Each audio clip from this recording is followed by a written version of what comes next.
Here is a question for you. A bat and a ball together cost $1.10. The bat costs $1 more than the ball. How much does the ball cost? Take a moment. Think about it. What answer came to you immediately? If you said 10 cents, you are wrong, and you are in very good company, because the vast majority of people, including students at the world's most prestigious universities, give exactly that answer. The correct answer is 5 cents. If the ball costs 5 cents, and the bat costs $1 more, the bat costs $1.05. Together they cost $1.10. But here is what is truly fascinating about that question. It is not that you made an arithmetic error. It is that your brain generated a confident, immediate, completely wrong answer, and it felt right.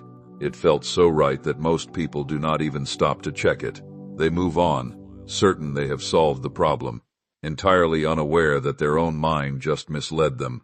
Now imagine that same process happening not in a mathematics puzzle, but in the decisions you do make every single day. The people you trust or distrust, the risks you take or avoid, the purchases you make, the judgments you form about other people, the beliefs you hold about yourself and the world. What if your brain is generating confident, immediate, emotionally compelling answers to all of these questions, and many of those answers are just as wrong as 10 cents? This is not a hypothetical. This is what decades of Nobel Prize-winning research have conclusively demonstrated. And the man who led that research, who spent his entire career mapping the systematic ways that human minds mislead themselves, wrote a book that changed the fields of psychology, economics, medicine, law, and public policy forever. His name is Daniel Kahneman. He is a psychologist who won the Nobel Prize in economics, not because he studies money, but because he proved that human beings are not the rational decision-makers that economic theory had always assumed. He is a scientist who spent his career in partnership with his closest friend and colleague, Amos Tversky, building one of the most important bodies of research in the history of behavioral science. And the book he wrote to bring that research to the world is called Thinking Fast and Slow.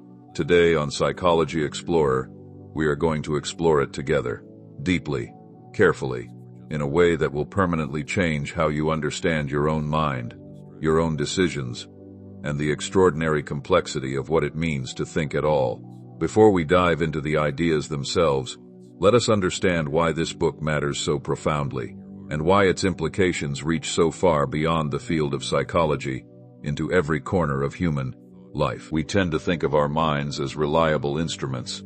We experience our thoughts as logical, our perceptions as accurate, our judgments as considered. When we make a decision, we generally feel as though we have weighed the relevant information and arrived at a reasonable conclusion. We trust our intuitions. We trust our memories. We trust the sense of certainty that accompanies our beliefs. Daniel Kahneman spent 50 years systematically dismantling that trust, not to make us feel foolish, but to make us genuinely wiser, because the first step toward better thinking is an honest reckoning with just how unreliable our thinking actually is. What Kahneman and Tversky discovered through decades of elegant psychological experiments is that human beings are not rational. We are rationalizing. We do not carefully weigh evidence and arrive at conclusions. We arrive at conclusions instantly, intuitively, emotionally, and then we construct rational-sounding explanations for what we have already decided. We are, in Kahneman's framework, systematic and predictable in our irrationality. We make the same kinds of errors, in the same kinds of situations, in the same kinds of ways, regardless of our intelligence, our education, or our expertise. This matters because these errors are not trivial. They shape which medical treatments doctors recommend and which patients choose. They determine which job candidates get hired and which get passed over. They influence which policies governments adopt and which risks societies take. They affect every relationship, every financial decision, every moral judgment, every assessment of evidence that any human being ever makes. Understanding how your mind actually works, as opposed to how you imagine it works, is one of the most practically valuable things you can do with your time. And thinking fast and slow is the most comprehensive, most accessible, and most important guide to that understanding ever written. By the end of this video, you are going to understand the two fundamental systems through which your brain processes everything. You are going to understand the specific, named cognitive biases that distort your thinking in predictable ways. You are going to understand why experts make systematic errors. You are going to understand how your emotional state shapes your reasoning in ways you are completely unaware of. And you are going to walk away with concrete, grounded, immediately useful ways to catch your own mind in the act of misleading you, and to make genuinely better decisions as a result. The entire architecture of this book rests on a single foundational idea, and it is an idea so elegantly simple and so profoundly true that once you hear it, you will never think about your own mind in the same way again. Kahneman proposes that the human mind operates through two distinct systems of thinking. He calls them System 1 and System 2. These are not physical structures in the brain. They are functional descriptions, ways of characterizing two fundamentally different modes of mental processing that happen simultaneously, in parallel, every moment of your waking life. System 1 is fast. It is automatic. It is effortless. It operates entirely below the level of conscious awareness, and it never stops working. System 1 is the part of your mind that recognizes a face as familiar before you can say whose face it is. It is what allows you to understand the sentence you are currently hearing without consciously parsing each word. It is what generates your immediate emotional reaction to a piece of news before you have had time to think about it.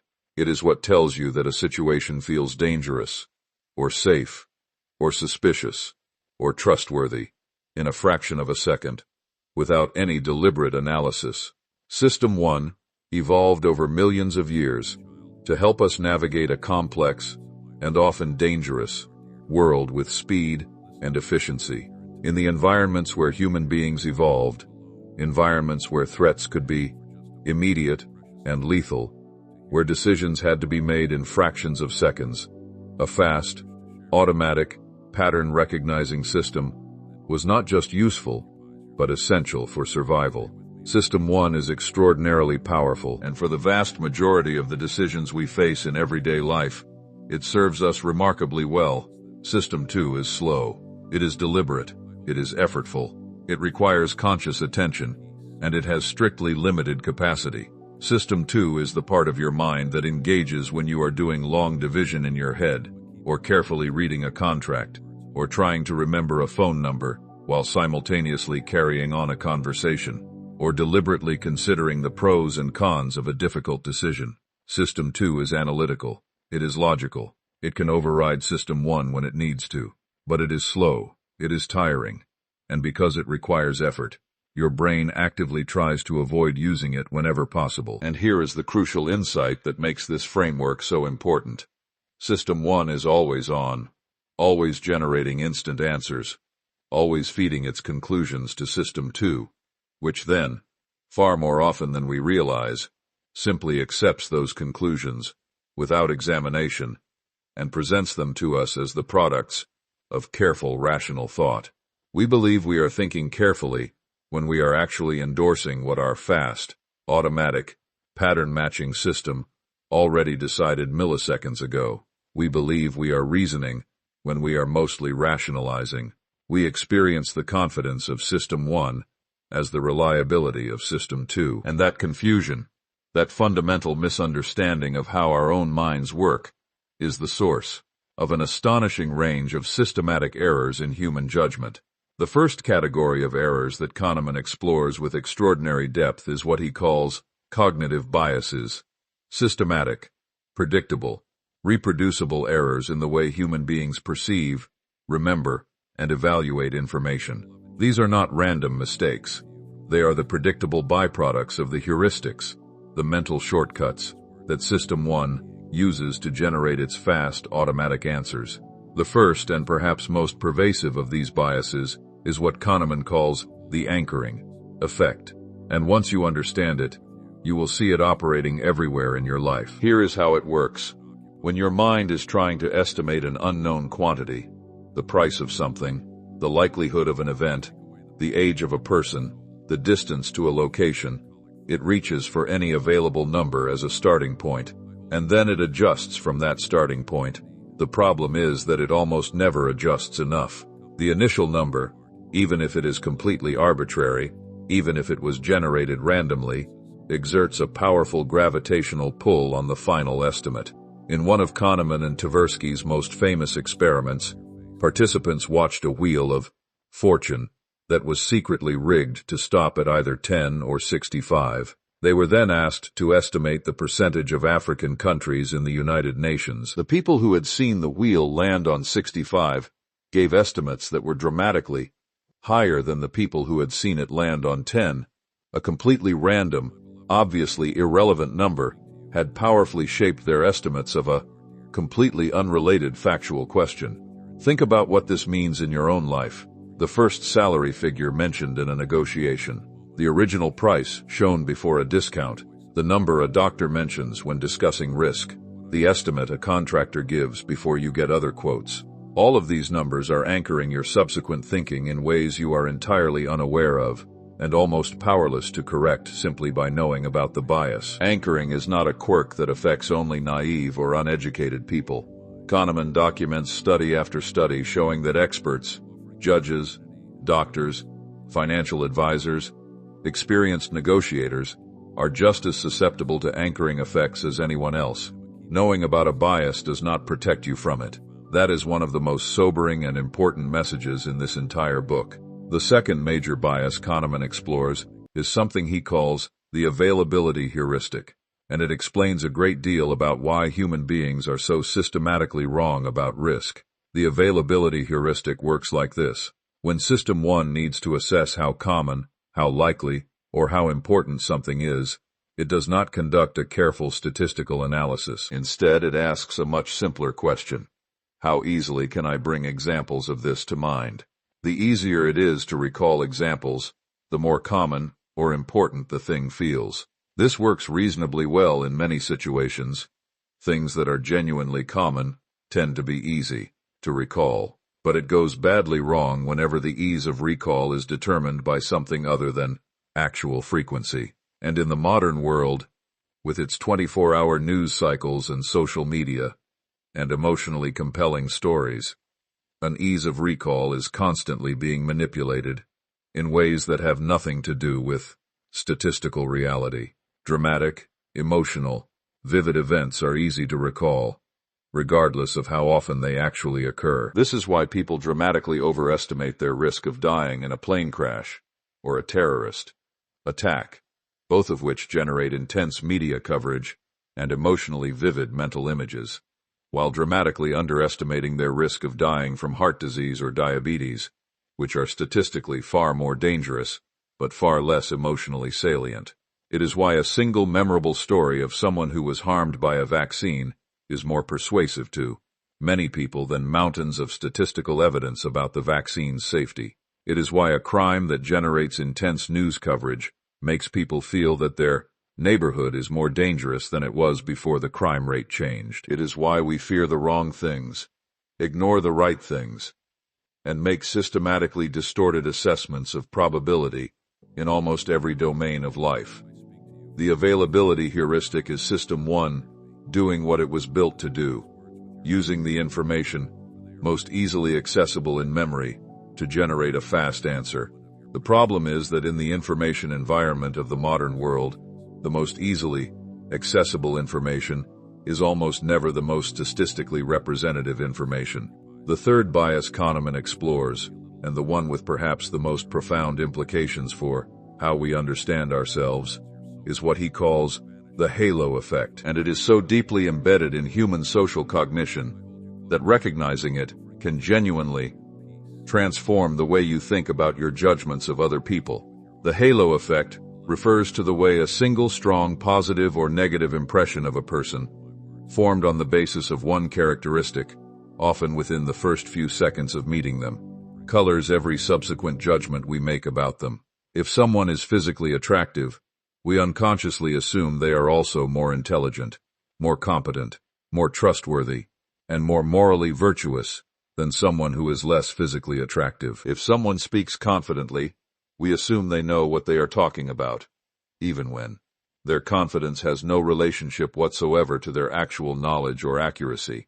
Kahneman describes this as the mind's tendency toward what he calls cognitive ease, a preference for coherent, consistent, unified impressions over the more accurate but more cognitively demanding recognition that a person can be genuinely talented in some ways and genuinely limited in others, genuinely trustworthy in some contexts and genuinely unreliable in others. The halo effect operates in job interviews, in courtrooms, in classrooms, in clinical consultations, in political elections, in romantic relationships, and in every other domain of human life where we form judgments about other people, and it operates completely below the threshold of conscious awareness. We do not experience ourselves as being influenced by someone's appearance or their manner of speaking. We experience ourselves as making an objective assessment of their qualities, but the research is unambiguous.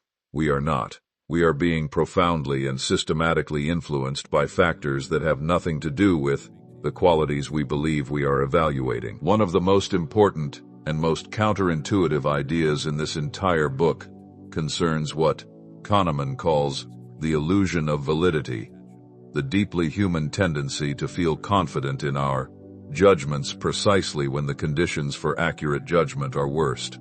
Kahneman discovered this phenomenon through his own early career experience as a young psychologist in the Israeli military, where he was tasked with assessing the leadership potential of officer candidates through a series of field exercises.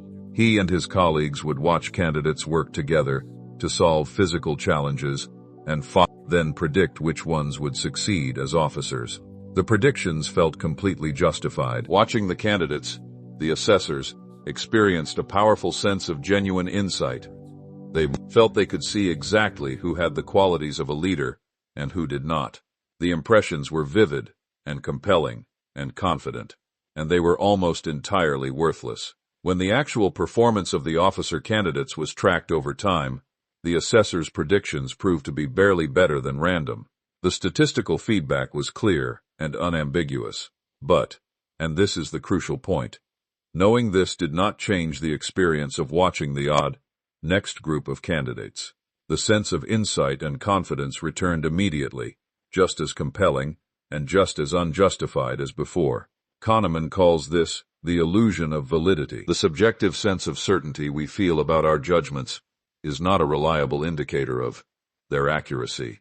Our confidence comes from the coherence of the story our mind constructs, not from the quality of the evidence on which that story is based. System 1 generates compelling narratives and System 2 endorses them, and neither one has any reliable mechanism for distinguishing between a genuinely well-founded judgment and a vivid but unfounded intuition. This has enormous implications for every domain in which human experts make consequential judgments: medicine, law, finance, military strategy, hiring, clinical psychology. In domain after domain, Kahneman reviews research showing that statistical models, even very simple ones, consistently outperform human expert judgment when predicting outcomes. Not because the experts lack knowledge, but because their System 1 is generating confident intuitions that override the more reliable signal contained in the statistical base rates. Perhaps the most psychologically rich section of the book concerns what Kahneman calls the two selves, and it is an idea so strange and so important that it deserves very careful attention.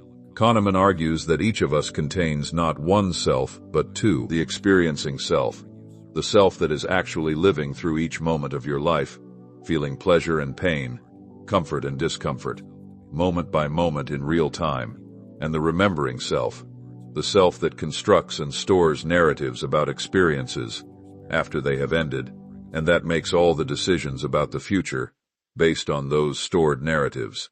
These two selves do not always want the same things, and understanding the difference between them reveals something profoundly important about the nature of human happiness and human decision-making. In a famous series of experiments, Kahneman and his colleagues asked patients undergoing colonoscopies at the time a genuinely painful procedure, to rate their pain continuously throughout the experience. They also asked the patients afterward to rate how bad the overall experience had been, and they found something remarkable. The remembered experience was not determined by the average pain level or even the peak pain level during the procedure. It was determined almost entirely by two factors: the peak intensity of the pain and the pain level at the very end of the procedure. A procedure that ended with a gradual reduction in pain was remembered as significantly less bad than a shorter procedure that ended at a moment of higher pain, even when the shorter procedure had involved less total pain overall. The experiencing self counts every moment. The remembering self ignores duration entirely and focuses disproportionately on the peak and the end. And since it is the remembering self that makes all subsequent decisions, that chooses whether to undergo the procedure again, that advises friends, that influences policy, the memories that guide our lives are systematically distorted representations of the experiences that generated them. Kahneman extends this insight to happiness itself. One of the most profound extensions in the case, he distinguishes between two fundamentally different questions that people conflate when they think about being happy. How happy are you in your life? Meaning, how satisfied are you with the narrative of your life, the story your remembering self tells about who you are and what your life means. And how happy are you in your life? Meaning, how much positive emotion and how little negative emotion does your experiencing self actually feel in the moments that make up your days. These two measures of happiness are related but distinct, and the things that make the narrative of a life feel meaningful and satisfying are not always the same things that make the actual moments of a life feel good. We can spend years pursuing goals that our remembering self values highly: achievements, status, wealth, recognition, while our experiencing self suffers through the daily reality of pursuing them. We can make major life decisions, marriages, career changes, where to live, based on how our remembering self imagines the experience will feel, when in reality our experiencing self will adapt to almost any circumstances far faster than we predict. This distinction between the two selves is one of the most practically important ideas in the entire book, because if you do not understand that your experiencing self and your remembering self have different interests and different measures of well-being, you may spend your entire life optimizing for one while neglecting the other, and end up with a life that looks good in retrospect but felt surprisingly empty in the living of it. One of the most widely studied and most consequential of all the biases Kahneman documents is what he calls loss aversion, and it has more influence over human behavior than almost any other single psychological principle. The basic finding is simple and robust. Losses feel approximately twice as painful as equivalent gains feel pleasurable. Losing $100 hurts roughly twice as much as winning $100 feels good. This asymmetry, the fact that we weight losses more heavily than gains of the same size, has profound consequences for the decisions we make in virtually every domain of life. Loss aversion explains why people hold on to losing investments far longer than they should, because selling at a loss means making that loss psychologically real, which hurts more than the continued uncertainty of holding the investment. It explains why people are far more motivated by the possibility of losing something they already have than by the possibility of gaining something equivalent that they do not yet have. It explains why negative experiences in a relationship are weighted more heavily than positive ones of the same magnitude. It explains why people resist change, even beneficial change, because change always involves losing the familiar, and losses hurt more than equivalent gains feel good. Loss aversion also helps explain one of the most irrational but most common patterns in human decision-making, what economists call the sunk cost fallacy. We continue investing in failing projects, failing relationships, failing strategies, not because the future prospects justify continued investment, but because we have already invested so much that stopping would mean those past investments were wasted. The past investment is gone regardless of what we do next. The only rational question is whether the future prospects justify future investment.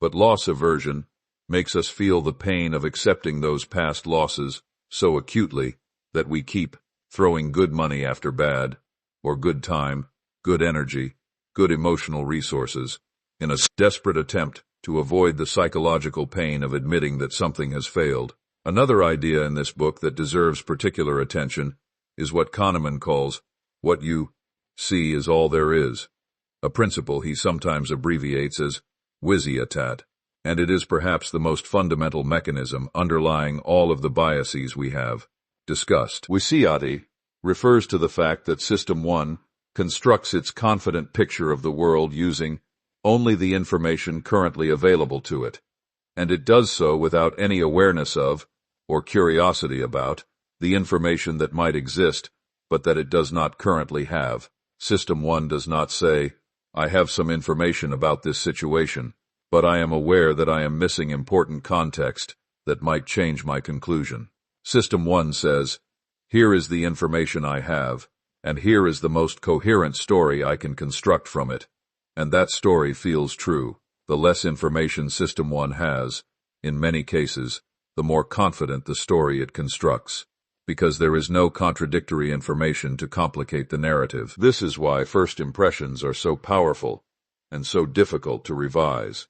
The impression formed on the basis of the first information received becomes the foundation of the narrative, and all subsequent information gets interpreted in light of that narrative, rather than being allowed to revise it from the ground up. This is why people with more information sometimes make worse predictions than people with less, because more information gives System 1 more material from which to construct an elaborate, internally coherent, but ultimately misleading story.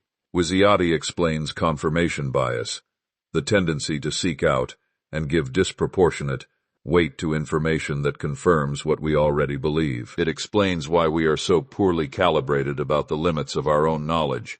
It explains why overconfidence is the default mode of human judgment, rather than the exception. And it explains why the experience of understanding something, the subjective sense of making sense of it, is such an unreliable guide to whether we actually do understand it. Kahneman also devotes significant attention in the book to the question of what distinguishes genuine expert intuition from the illusion of expertise, and his answer is both more nuanced and more important than a simple dismissal of intuition would be. He argues that System 1 can develop genuine expertise, genuinely reliable intuitions that reflect deep pattern recognition built up through extensive experience, but only under due, specific conditions. The environment must be one that provides regular, clear, timely feedback on the accuracy of judgments, and the environment must be sufficiently regular that the patterns learned from past experience genuinely apply to future situations. Chess grandmasters have genuine intuition about the quality of board positions because they have spent thousands of hours playing chess in an environment that provides immediate and unambiguous feedback. Experienced firefighters develop genuine intuitions about the behavior of fires because they have accumulated thousands of hours of experience in an environment where the patterns are real and the feedback is rapid. But stock market analysts do not have genuine intuitive expertise about future stock prices because the stock market is not a sufficiently regular environment, and the feedback that analysts receive does not allow them to learn accurate patterns. Clinical psychologists do not have reliable intuitive expertise about long-term patient outcomes because the feedback loops are too slow, too ambiguous, and too easily distorted by the psychologist's own influence on the outcome. The key question to ask about any claimed area of intuitive expertise, Kahneman argues, is whether the environment in which that expertise was developed provides the regular, clear, timely feedback needed for genuine learning. If it does, respect the intuition. If it does not, be very skeptical, no matter how confident and experienced the expert appears. So what do you actually do with all of this? How do these ideas change the way you live, decide, and think? The first thing, and Kahneman is admirably honest about how difficult this is is to develop genuine, epistemic humility about your own judgment. Not false modesty, not paralytic self-doubt, but a realistic and well-grounded recognition that your mind is a magnificent but deeply imperfect instrument, that your confidence is not a reliable guide to your accuracy, that the story your mind tells you about any situation, no matter how vivid and compelling and coherent it feels, is a construction, not a revelation. The second thing is to slow down for important decisions. Kahneman is not suggesting that you distrust every intuition or subject every minor choice to exhaustive, deliberate analysis. That would be both impossible and counterproductive.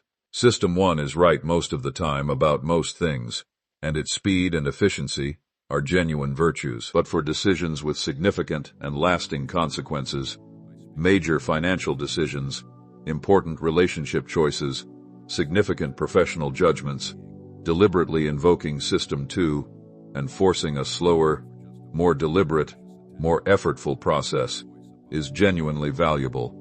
The third thing is to seek out and genuinely respect base rates. When you are trying to estimate how likely something is, how likely a new business is to succeed, how likely a medical treatment is to work, how likely a person is to be reliable, find out what the statistical base rate is for comparable cases before you allow your vivid, specific, emotionally compelling impressions of this particular case to dominate your thinking. The base rate is almost always more predictive than your intuitive assessment of the specific case, no matter how confident that assessment feels. The fourth thing is to create pre-mortems for important decisions. Before committing to a significant course of action, deliberately imagine that you are 1 year in the future, and the decision has turned out to be a disaster. Then work backwards and identify every way in which it could have gone wrong. This simple technique forcibly activates System 2 thinking about failure scenarios that System 1, with its preference for coherent, optimistic narratives, would otherwise suppress. The fifth thing is to be especially wary of your intuitions in domains where the feedback is slow, ambiguous, or rare. The less regular and the less feedback-rich your environment, the less you should trust intuitive judgments, and the more you should rely on systematic, statistical, deliberate analysis. The sixth thing is to pay attention to your experiencing self, not just your remembering self. When making decisions about how to spend your time and energy, ask not only will this look good in the narrative of my life, but will the daily experience of pursuing or living with this actually feel good to my moment-by-moment self?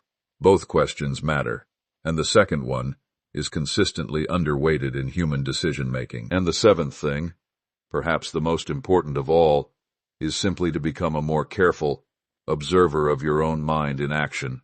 When you notice a strong, immediate, confident judgment forming about a person, a situation, a risk, an opportunity, pause.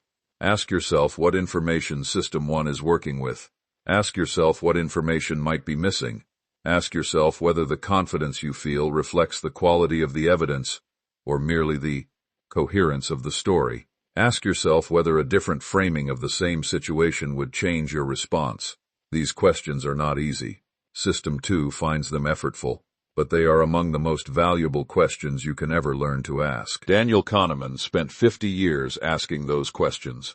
50 years of elegant, careful, beautifully designed experiments. 50 years of intellectual partnership with Amos Tversky, a partnership that Kahneman describes as the most creative and productive of his life, and one of the great intellectual collaborations of the 20th century. 50 years of building, piece by careful piece, the most comprehensive and rigorous map ever constructed of the systematic ways that human minds mislead themselves.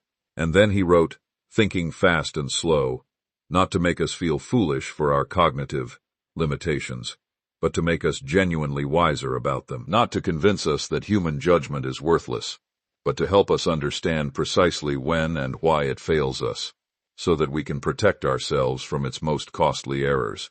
The picture of the human mind that emerges from this book is humbling. We are not the rational agents we imagine ourselves to be. We are intuitive, emotional, narrative-driven creatures, whose fast, automatic System 1 does most of our actual thinking, while our slow, deliberate System 2 mostly endorses what System 1 has already decided. We are systematically overconfident, systematically loss-averse, systematically anchored, systematically availability biased, systematically swayed by irrelevant information and irrelevant frames. But the picture is also, in its way, deeply hopeful, because these errors are not random. They are systematic and predictable, which means they can be understood, anticipated, and to some meaningful degree, corrected. Because understanding how your mind actually works, as opposed to how it feels like it works, is genuinely transformative. Because the gap between the mind we have and the mind we want is not insurmountable. It is navigable, with knowledge, with practice, with humility, and with the willingness to slow down when it matters most. Kahneman's final message, woven throughout the entire book, is one of honest realism, combined with genuine possibility. We cannot eliminate System 1. We would not want to. It is the source of our creativity, our empathy, our social intelligence, our ability to navigate the vast complexity of daily life with speed and grace. What we can do is develop a more honest relationship with it. Learn to recognize the situations in which it is likely to mislead us. Learn to call on System 2, not as a replacement for System 1, but as its wise and careful supervisor, engaged when the stakes are high, respectful of intuition when the environment supports it, and appropriately skeptical when it does not.